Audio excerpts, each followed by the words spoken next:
జీవితం దేవుడిచ్చిన వరం. ఆ జీవితంలో దేవుని ఇష్టాన్ని గుర్తించక నా జీవితం నా ఇష్టం అని జీవిస్తే సంతోషాన్ని పొందలేవు, బ్రతుకులో గెలవనూ లేవు.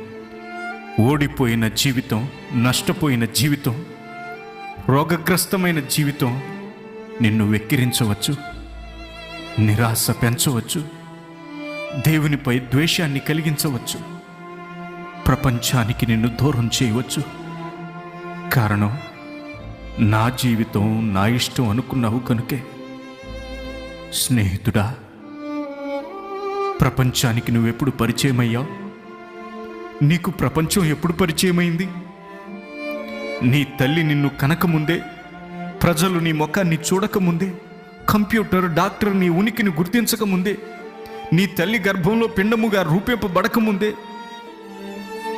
నిన్నెరిగిన వారు ఒకరున్నారని, నీ గురించి నువ్వు ఆలోచించే దానికంటే నిన్ను పంపిన నీ దేవుడు నీ గురించి ఆలోచిస్తున్నాడని, నీ గురించి నువ్వు వేసుకునే ప్రణాళిక కంటే నీ గురించి దేవుడు వేసే ప్రణాళిక గొప్పదని ఈ క్షణం నువ్వు ఆలోచించగలిగితే నీ ప్రతి ఓటమి ఈ ప్రపంచానికి ఒక పాఠం అవుతుంది. నీ విజయం ప్రపంచానికి మాదిరి అవుతుంది. అందుకే దావీదు ఇలా అంటున్నాడు, మా ఎడల నీకున్న తలంపులు బహు విస్తారములు, వాటిని వివరించి చెప్పేదని అనుకుంటున్నా అవి లెక్కకు మించి ఉన్నవి. కారణం వాక్యం ఇలా సెలవిస్తుంది, నా తలంపులు మీ తలంపులు వంటివి కావు, మీ త్రోవలు నా త్రోవల వంటివి కావు. పాల్యాంగిచో 6 నెలల్లో చచ్చిపోతావు, ఇది ప్రపంచం ఆలోచన. పాల్యాంగిచో ప్రపంచంలోనే అతిపెద్ద సంఘానికి సేవకుడు అవుతావు, ఇది దేవుని సంకల్పం.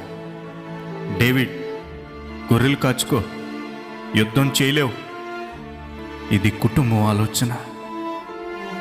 డేవిడ్, చక్రవర్తి అవుతావు, ఇజ్రాయేలుని పరిపాలిస్తావు, ఇది దేవుని సంకల్పం.